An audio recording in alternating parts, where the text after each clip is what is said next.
Generation of St. Kitts and Nevis. From the VON Newsline, this is the VON Major Newscast. Good evening, I am Tamia Reed in with your VON Major News package for today, Friday, 13th September 2019. In our lead stories nationally, concerns over the secrecy of the National Securities Peace Initiative and Independent State Service to be held here on Nevis on September 15th. Regionally, bandits attempt to rob armored car outside Scotia Bank in St. Thomas. No arrests made as yet. Internationally, Biden, Warren and Sanders spar over healthcare in Democratic debate. And in sports, St. Lucia Zouks beat the Jamaica Tallawahs in CPL matchup by 5 wickets. We'll have the details to these and other stories after this message.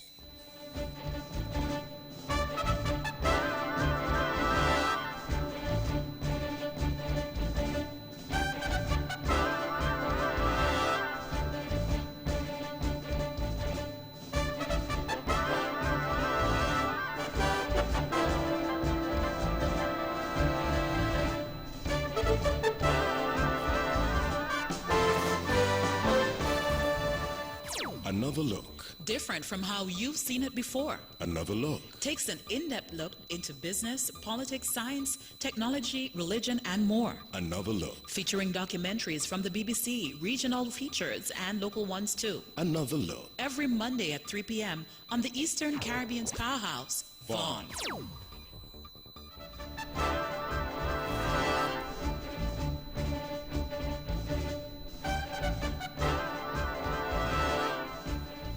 Welcome back, and now the national news in detail. Should the government be accredited for the relinquishing of guns by the various gang members in St. Kitts and Nevis? That was one of the questions posed on Vaughan Radio's Let's Talk program, which was aired on Tuesday, September 10th. At a press conference held at the Police Training School in St. Kitts on August 13th, Acting Commissioner of Police, Mr. Hilroy Brandy, announced that gang members have voluntarily surrendered 30 illegal firearms to the Royal St. Christopher and Nevis Police Force. Since then, accusations have been made that the Team Unity government is paying or facilitating the payment of hundreds of thousands of dollars to criminals in exchange for the success of the peace initiative. In an interview the VON Newsline had in August with the National Security Advisor, retired Major General Stuart Sanders commented on speculations of any payments in the peace initiative. We have been involved with engaging the at-risk groups or gangs since the February or March of this year. And I wish to state categorically that there have been no payments for guns of any sort whatsoever, or ammunition for that matter, by the engagement team or the process that is currently being undertaken, and that will never be a consideration under the present set of circumstances. So I hope this allays your fears and the fears of the public in general. This is something that I have stated categorically before, and I state again. On the Let's Talk program, a caller expressed his concern over the lack of information or secrecy of the initiative by the government. We are still trying to define exactly what it is. To me, there is too much secrecy surrounding this, and we don't know what the oversight is like. Everyone is in favor of giving youth a second chance and reintegrating them into society. I mean, that's easy to get behind. My question for the panelists would be, would they still be behind it if it was indeed a case of the gangs being paid to keep the peace? Heavyweight panelist Dr. Patricia Bartlett commented on whether or not accreditation should be given to the government for the initiative. We are still trying to define exactly what it is. To me, there is too much secrecy surrounding this, and we don't know what the oversight is like. Everyone is in favor of giving youth a second chance and reintegrating them into society. I mean, that's easy to get behind. My question for the panelists would be, would they still be behind it if it was indeed a case of the gangs being paid to keep the peace? St. Kitts and Nevis's Independence State service will be held here on Nevis at the Charlestown Methodist Church on Sunday, September 15th at 4 p.m. as the Federation celebrates its 36th anniversary of independence. Permanent Secretary in the Ministry of the Ecclesiastical Affairs, Ron Dublin Collins, said that the service is organized by national church bodies of St. Kitts and Nevis and other Christian organizations in collaboration with the Ministry of the Ecclesiastical Affairs. Superintendent of the Methodist Church Nevis Circuit, Reverend Bonnie Byron, will be the speaker for this year's Independence State service. The state service for the anniversary celebrations of independence in St. Kitts and Nevis was held on the sister island of Nevis for the first time in 2015 and then again in 2017. This year's celebration of independence is celebrated under the theme Unify, Transform, Enrich, Uplifting Communities for Independence 36. The Eastern Caribbean's powerhouse Von Radio will bring to you live coverage of the proceedings at 8:60 a.m. and vonradio.com. The Prime Minister's lecture series held on Thursday, September 12 is one of the major events which was held as part of St. Kitts and Nevis' 36th year of independence. It was held at the Sir Cecil Jacobs Auditorium at the Eastern Caribbean Central Bank ECCB and was attended by government officials, cabinet ministers, consular corps, corporate society, tertiary and secondary school students. The featured speaker was Dr. Colin Cannonier, who is an associate professor of economics and GLO fellow at Belmont University in Nashville, Tennessee. Senior Minister in the federal government, the Honorable Vance Amory, in his opening remarks, encouraged the younger attendees of the lecture to, quote, take the discussion seriously because it is to you, the students, we look to for the future development of our country, end of quote. During his speech, Dr. Cannonier made mention of the lessons he learned while growing up in St. Kitts and Nevis and how they laid the foundation for the opportunities he had and ultimately how his life progressed. In addressing the younger portion of the audience, he recalled his work experience after leaving school, noting that he had the opportunity to work for 4 years before being afforded the opportunity to pursue undergraduate studies. The St. Kitts Nevis Labour Party, SKNLP, has chided the Team Unity administration about the construction of the second cruise pier project. On Monday, August 19th, Minister of Public Infrastructure, the Honorable Ian Patches-Liburd, said that it is 90% completed and if it is the will of God, by September 23rd, this pier would be completed. The construction cost of the entire project is US $48 million. However, leader of the SKNLP, Dr. the Honorable Denzel Douglas, is questioning the cost of the project. It has been delayed by 3 years. And although we are hearing that it is 90% complete, the people have yet to see the transformation of the Port Zante area into the world-class port that we were told it would be. At a starting cost at that time of $33 million US, why is it that it should cost $48 million US? Has the budget been increased to accommodate the cost of a new terminal and a new taxi stand for the second cruise pier? Question again is the Honorable Ian Patches-Liburd trying to obtain more money for his concrete company? The party's leader also said that this is an election stratagem. We understand that the government is placing great emphasis on the completion of many infrastructural projects as a means of creating a platform for its re-election, even after it has been dubbed to be a one-term government. But even the construction projects that are currently being undertaken, they are plagued with the usual bungling and with incompetence and serious charges of corruption. Dr. the Honorable Denzel Douglas. In November 2017, the government signed an agreement to start construction on the second cruise pier to accommodate cruise vessels, and it will be 60 feet wide and 670 feet long with a draft alongside. Police are investigating an incident at sea after responding to a report of a drowning that occurred at a beach at the Southeast Peninsula in St. Kitts. The report was received at about 11 a.m. on Thursday, September 12. Inquiries so far have revealed that 72-year-old Gregory Dean Vimatsu of California, USA, went snorkeling with his wife at Banana Beach when he experienced difficulty at sea and drowned.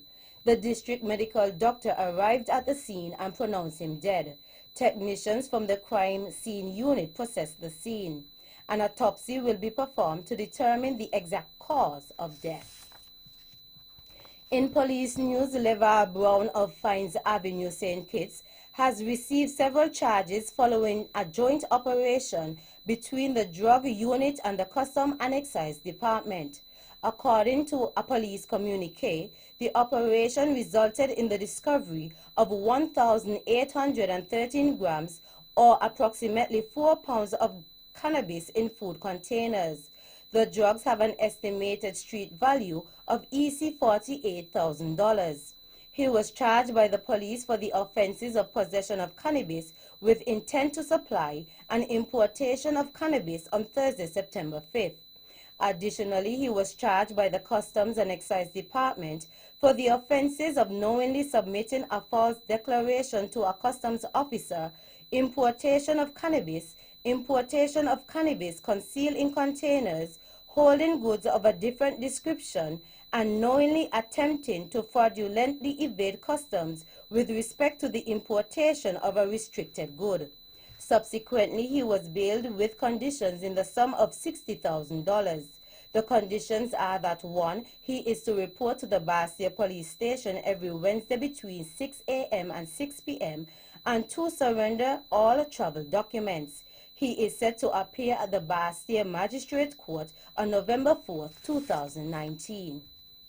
Police are investigating a traffic accident that occurred in the Gingerland area here on Nevis, in which one person was seriously injured. The accident occurred at approximately 12:45 p.m.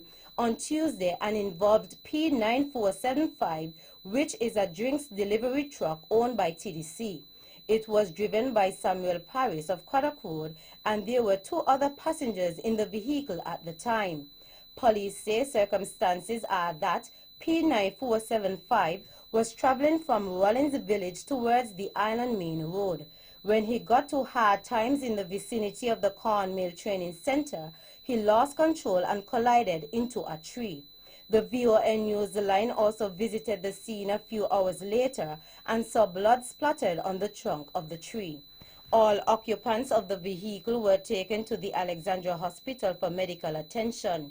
One of the passengers, Gary Richardson of Stony Grove, sustained a broken leg and a wound to the stomach and is currently warded in a stable condition. The driver sustained minor injuries while the other passenger was unhurt. However, both the driver and the other passenger were discharged. In more national news, the government has gone one step further. They have established now the domestic violence protocol, which outlines clearly the role of each department who is involved in the issue of domestic violence. So you don't have to wonder anymore whether, boy, I wonder if I should go over here by disposing and make a complaint. You are entitled to go to some of these agencies and lodge your complaint, and they're entitled to make sure they treat you with respect and to assist you in whatever the issue is. Director of the Department of Gender Affairs, Celia Christopher. Ms. Christopher was on the Working for You program speaking about the provisions made to the public when any domestic complaint needs to be made through the Complaint and Response Protocol on Domestic and Sexual Violence. Enacted on November 28, 2018, the policy provides guidelines for training on the appropriate procedures to follow for domestic complaints. It addresses first response procedures, best practices for law enforcement, emergency and medical services, social services, victim advocacy, and legal action. The aim of the protocol was to educate stakeholders in the healthcare, education, childcare, social support, legal and criminal justice system sectors. Ms. Christopher reminded the public that there is a process to getting their issues met at the various departments. That department. Of course, they have their criteria. We are not here telling you when you go for social assistance, you go over there and you just say, I want this and somebody going to give it to you. It doesn't work that way. There are criteria that you have to meet. You go politely and respectfully and you put your issues to them and they will help you. Director of the Department of Gender Affairs, Celia Christopher. Meanwhile, host of the Working for You program, Mr. Lesroy Williams, brought to the fore the abuse of men in society. You have women who are abusing men, and they're doing it in all kinds of different ways. Whether it is that they are simply trying to shame them in terms of their ego shaming, and using all kinds of stories to shame them. And we know what are some of the things that can shame. There's a lot of verbal abuse. That we can shame men with.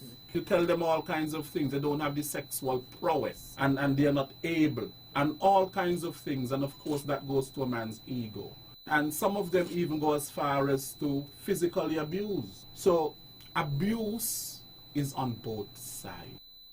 This was to invoke comment from Director of the Department of Gender Affairs, Celia Christopher. We do see cases of abuse of men in the Department of Gender Affairs. The men's pride get in the way. And so a lot of these things are underreported. The brave ones will come forward, probably when they can't take no more, they'll come forward. But the Department of Gender Affairs is there to serve. We don't see things as men and women, because when legislation is made and when we have policies and so, it speaks to victims. So whoever the victims are, whether it's a male, a female, a grandmother, a child, or whoever, once you're being abused, the department is there to help you. Director of the Department of Gender Affairs, Celia Christopher. That's the national news segment. You can visit our website at www.vonradio.com or check us out on Facebook at Von Radio or our Von Radio YouTube channel for these and other stories. News from across the region is next.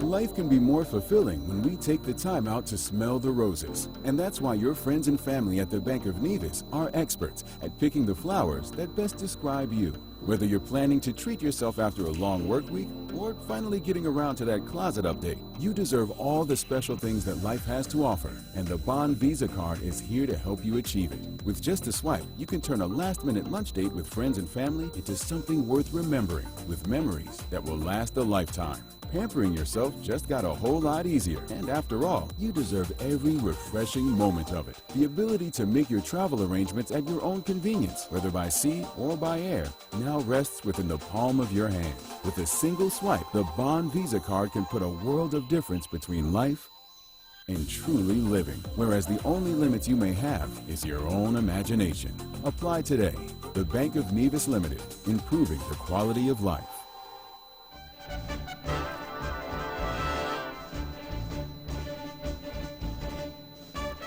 Welcome back, and now the regional news in detail.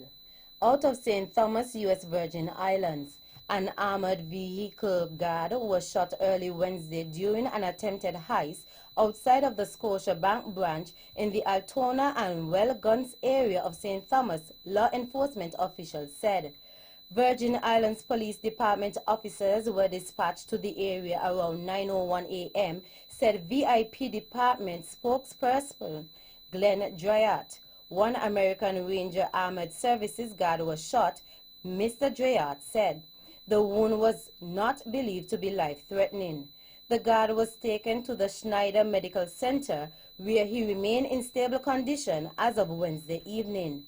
American Ranger Armored Services provides armored transportation services to banks, government offices, wholesalers, chain stores, as well as individual retailers, according to the company's website.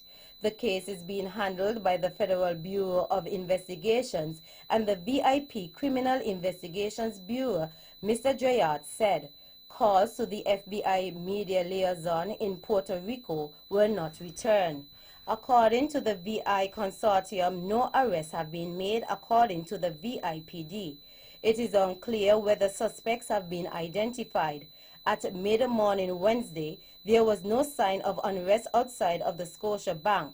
2 American Ranger armored vehicles were parked nearby, but no police activity was apparent. The number of missing in the Bahamas following Hurricane Dorian has dropped significantly to 1,300, providing a bit of real good news in one of the nastiest storms the archipelago has ever faced. The government said Wednesday the number of missing stood at about 2,500, but after cross-referencing databases, officials revised the tally down to 1,300. National Emergency Management Agency spokesman Carl Smith said Thursday. The higher number was preliminary, with some names not yet confirmed against government records. Smith had said Wednesday Dorian flattened homes after it made landfall on September 1st, killing at least 50 people, officials said. The death toll is expected to go up as search and rescue crews scour the ruins in Grand Bahama and Abaco Islands. The hurricane tore through the islands at Category 5 strength, making it the strongest storm ever to make landfall in the Bahamas. Meantime, Cayman Islands medical community banded together on Thursday to prepare a shipment of supplies for the storm-ravaged people of the Bahamas. Representatives of the Health Services Authority, CTMH Doctors Hospital, and Health City Cayman Islands all contributed to the effort to send supplies. The shipment is not expected to leave Cayman until Saturday, but the supplies were gathered and made ready for the move on Thursday morning. The government of the Bahamas has been in touch with Cayman's medical community to tell them what supplies are needed in the wake of Hurricane Dorian. In the central Bahamas, potential tropical cyclone 9 continues to slowly gain organization, though still lacks a well-defined circulation center and thus is not yet a tropical depression. It is expected to become Tropical Depression 9 during the day on Friday. It is located about 255 miles east-southeast of Freeport, Grand Bahama Island. Tropical storm warnings have been issued for the northwestern Bahamas, and a tropical storm watch is in effect for portions of eastern Florida. PTC-9 is expected to become Tropical Storm Herberto while over the northwestern Bahamas later Friday night or Saturday. While damaging is not expected to be a big issue across the Bahamas, heavy rain has the potential to put a hold on the ongoing recovery efforts across Abaco and Grand Bahama. Finally, the Guyana government on Tuesday welcomed the announcement by the United States-based carrier JetBlue that it would expand its non-stop service to the Caribbean country starting in April next year. The introduction of this immensely popular low-cost carrier will see lower ticket prices to Georgetown and provide travelers with an opportunity to fly on an airline of choice to their favorite destination, said Public Infrastructure Minister David Patterson. JetBlue said that the new service would begin on April 2, 2020 between Georgetown and New York. JetBlue's Director of Route Planning, Andrea Lossu, said the Guyana service introduces a diverse and underserved destination to the JetBlue route map, which will benefit leisure travelers as well as those visiting friends and relatives. To this end, the airline said it will be introducing a new low-fare, high-quality choice to travelers in Guyana. That's it for our regional stories. Stay with us for news around the world.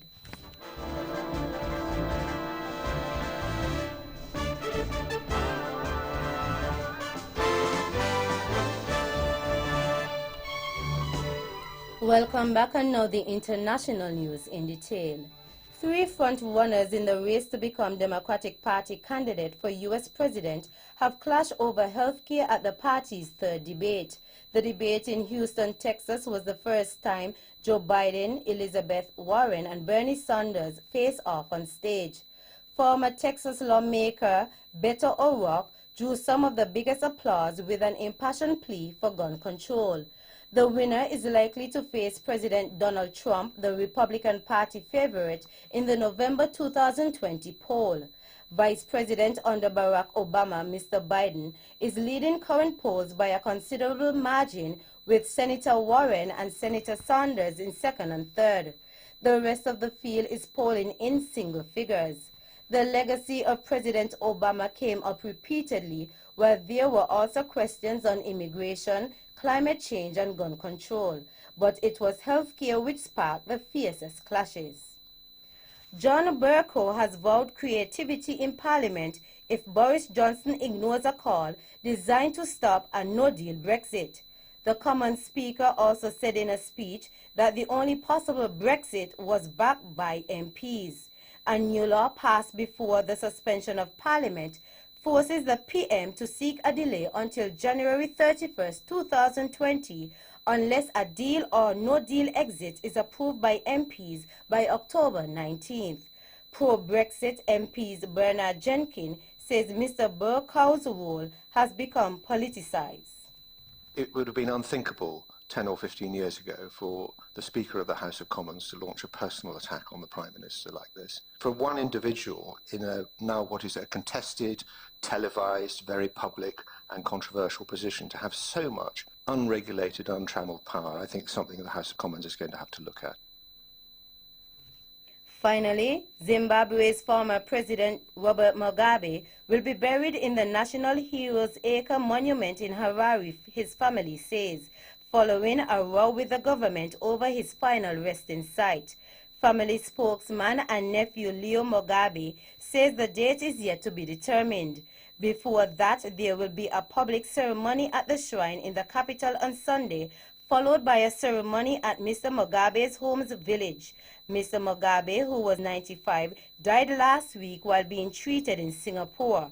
Here is more details from the BBC, Andrews Harding. This seems like a careful compromise after days of heated debate. There will be a public ceremony at that cemetery this Sunday, but the burial itself will take place in private at a later date. That will allow the Mugabe family to conduct its own separate ceremonies. The Mugabe family spokesman, Leo Mugabe, confirmed these details to the BBC. There is clearly plenty of bitterness between the Mugabes and those who forced the former president out of office in a coup 2 years ago. That brings us to the end of our news segments. The latest in sports is next.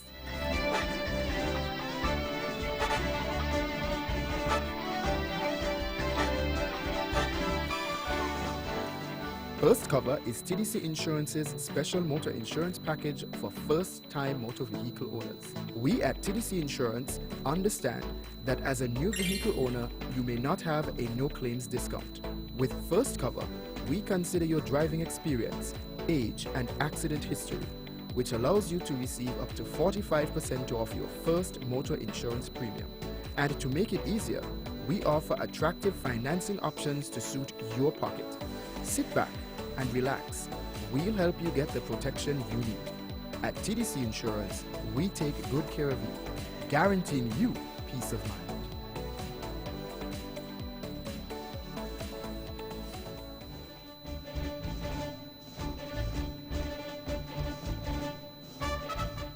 Welcome back, and now the sports in detail. In CPL cricket, as the Caribbean Premier League CPL continues, a match which featured the St. Lucia Zouk versus the Jamaica Tallawahs was held last evening, September 12, at the Sabina Park in Kingston, Jamaica. The Zouks won the toss and elected to field first. The summarized scores were as follows: Jamaica Tallawahs 170 for 5 from 20 overs, St. Lucia Zouks 171 for 6 in 16.4 overs. The Jamaica Tallawahs will face the Trinbago Knight Riders at 8 o'clock this evening at Sabina Park in Kingston, Jamaica. In basketball, Kobe Bryant has shared his thoughts on the state of Team USA and its FIBA showing as the FIBA Basketball World Cup continues.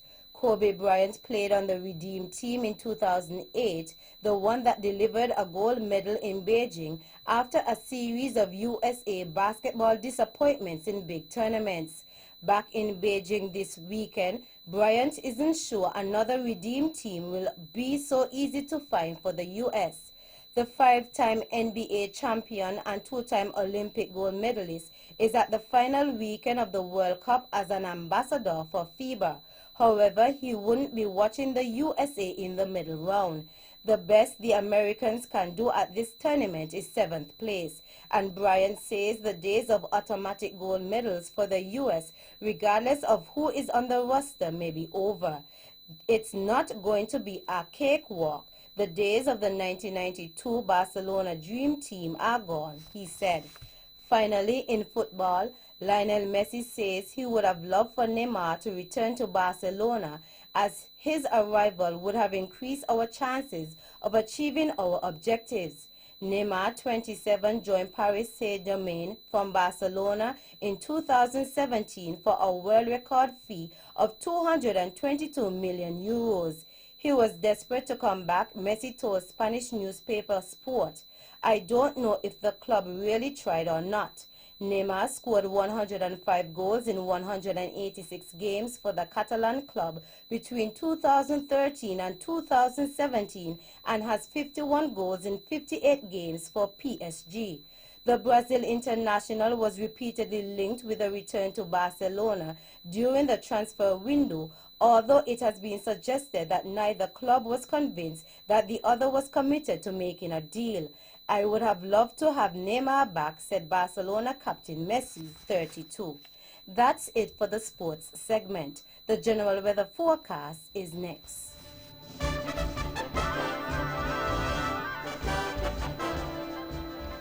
Welcome back, and now the local weather forecast for St. Kitts and Nevis.